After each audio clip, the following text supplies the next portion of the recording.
शंकर बाबू कितने बजे हैं? बचे हैं? अरे कोई नहीं बचा, सब के सब चूहे मर गए।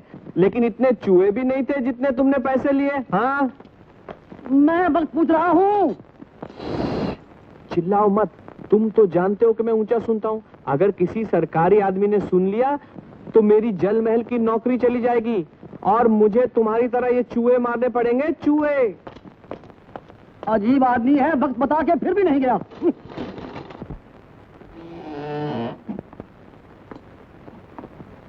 तुम्हारी मालकिन क्या कर रही है? पूरी तल रही है। पूरी जल गई? सरोज, सरोज, सरोज! क्या बात है? क्यों चिल्ला रहे हो? हे राम, तुम तो अच्छी भली हो। मैंने तो सुना था कि तुम पूरी जल गई। पूरी जल गई? हाँ। अरे मैं तो पूरी तल रही थी, तुम ढंग से सुनते ही कहाँ हो, यही तो मुसीबत है। अब यहाँ से उठो और जल्दी से मुंह हाथ धोकर तैयार हो जाओ, रवि आता ही होगा। रायता बना रही हो? ओफो, रायता नहीं, मैं कह रही हूँ रवि आता ही होगा। ओहो, तो इसमें कौन सी नई बात है? हर शनिचर को वकील साहब की अदालत हमारे घर में ही तो लगती है, लेकिन ताज्जुब है अभी तक आया क्यों नहीं? अरे कांटा लगे न कंकर, कहाँ हो मेरे शंकर? कैसे मेरे यार? अच्छा, कुछ दुबला लग रहा है। नमस्ते भाभी। नमस्ते। कुछ खिलाती पिलाती नहीं मेरे यार को? अरे गाती तो बहुत अच्छा है, शादी के बाद मेरा ही गला कुछ खराब हो गया।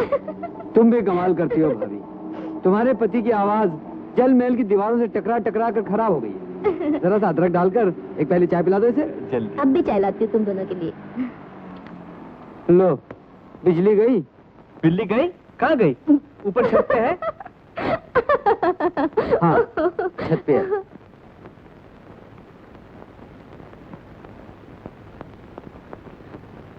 उफ़,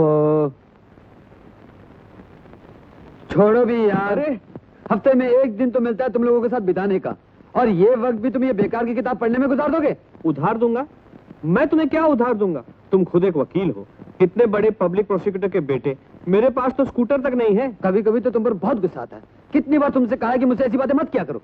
क्या बात है भैया, क्यों बिगड़ रहे हो? देखो ना भाभी, कितनी मोटी किताब लेकर बैठा है, बोर करने के लिए। लो सौंफ और इलायची खाओ।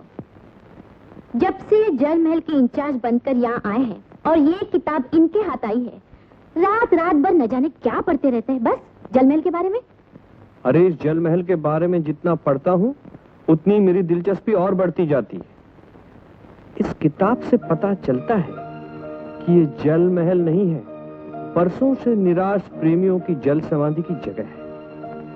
लगभग 200 बरस पहले यहाँ के एक ब्रिटिश ऑफिसर कर्नल स्मिथ की बेटी हेलेन ने इसी जल महल से कूद के अपनी जान दे दी थी, क्योंकि जिस हिंदुस्तानी सिपाही को वो प्यार करती थी उसका प्यार वो पा न सकी। इसी तरह कई निराश प्रेमियों की समाधि इस जल महल की तह में मौजूद है, और यही वजह है कि शाम के बाद कई सालों से किसी को भी जल महल के अंदर रहने की इजाजत नहीं है। सुना है उन निराश प्रेमियों की आत्मा अब भी इस जल महल में भटकती रहती है। देखा भाभी, दिन भर पत्थरों से सर टकराने के बाद रात को भूत प्रेत की कहानी ले बैठा है।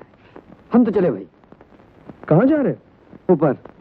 ओहो, मैं समझा तुम ऊपर जा रहे हो।